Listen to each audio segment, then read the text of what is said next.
Hello, my name is Kip Cornett. I'm president of Cornett Integrated Marketing Solutions.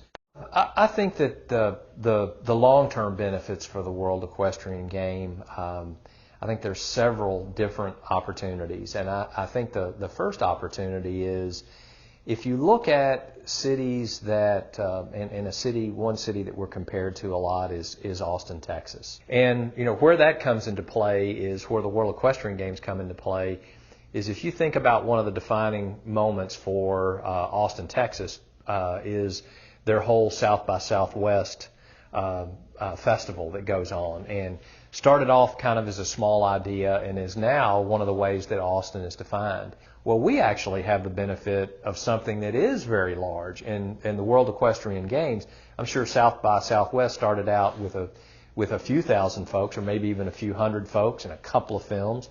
Whereas that we've kind of had plopped down in the middle of our city, more than likely 250,000 visitors, 1,000 journalists from all over the world, and the infrastructure that's been built at the Kentucky Horse Park that is going to be a calling card for the equestrian world, hopefully for the next several years. And whereas Austin kind of has adopted the music and performing arts world, we have built a tremendous amount of infrastructure around the equestrian world. About 2 weeks ago, we had Steven Spielberg and Bruce Springsteen out on Newtown Pike.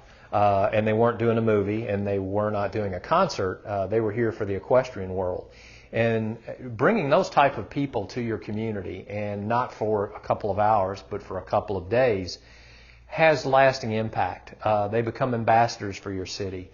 They spread the good word about what we're all about. So I think part of the residual effect, maybe starting with the city and then going to the horse park, back to the Austin analogy, is a confidence factor. If we do this and do this right, I think that hopefully that the locals here will realize there's more that we can do.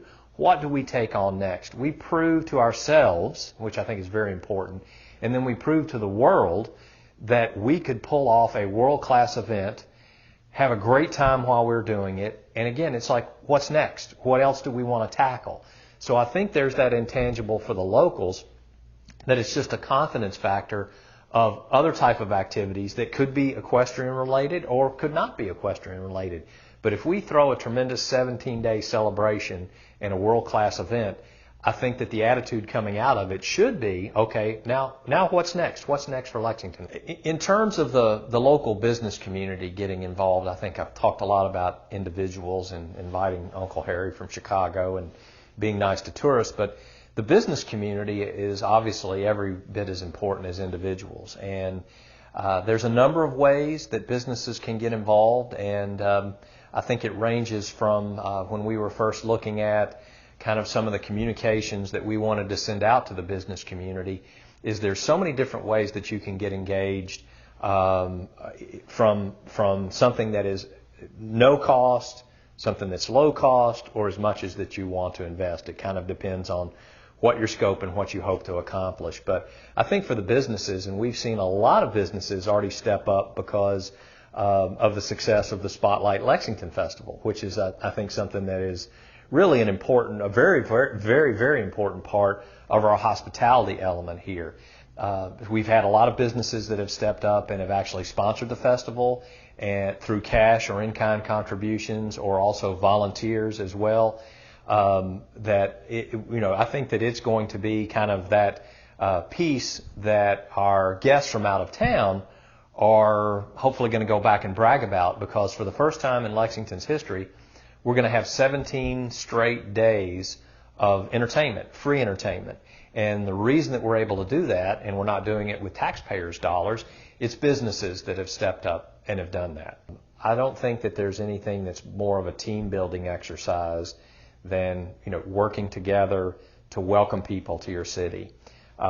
We've had a couple of businesses, Valvoline, for example, that has stepped up and were approached about a lot of different ways that they can get involved, and they said the best thing that we can do is give you our 300 employees who not only will be ambassadors for what's going on around here, but they can participate in all these activities that are going on downtown and can give us a hand in making sure that they come across in a first-class manner. And also, I think that just the business community needs to realize that every person that's here, that comes here as our guest, could be a potential customer. It could be somebody that comes in their business, and whether it's makes a small purchase, large purchase, it could be a potential employee. I think that Lexington is doing everything that they can to attract the creative class here, and one of the ways that I think that you attract a creative class here is to show them a good time, to show them that we are a progressive city, to show them that we are someplace that's worth living and working in.